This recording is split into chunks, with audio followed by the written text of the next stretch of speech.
வணக்கம் நிக்கிதா. கரூரில் கடந்த 27ஆம் தேதி தமிழக வெற்றி கழகத்தின் தலைவர் விஜய் பிரச்சாரம் மேற்கொண்ட போது ஏற்பட்ட கூட்ட நெரிசலில் சிக்கி கிட்டத்தட்ட குழந்தைகள் உட்பட 41 பேர் உயிரிழந்துள்ளனர்.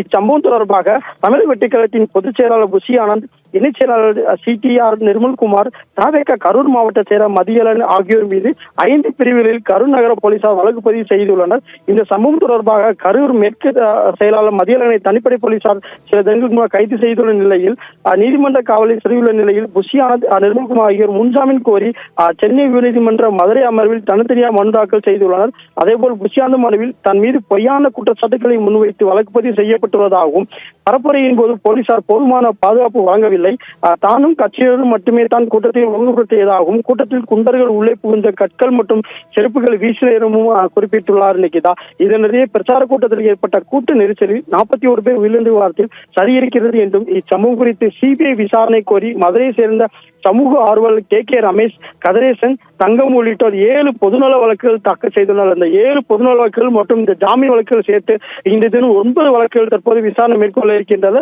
இது தொடர்பாக நீதிபதிகள் தண்டபாணி மற்றும் ஜோதிராமன் ஆகியோர் முன்பாக தற்போது விசாரணை நடைபெற இருக்கிறது. இது தொடர்பாக மேலும் இந்த விசாரணை என்பது இறுதியாக, அதாவது அனைத்து வழக்குகளும் தற்போது விடுமுறை காலம் என்பதால் நீதிமன்றம் நடைபெற்று வருகிறது. அனைத்து வழக்குகள் முடித்த பின்பாக இந்த முக்கியமான வழக்கு என்பதால் கடைசியாக விசாரிப்பதாக நீதிபதிகள் தெரிவித்துள்ளனர். நிக்கிதா.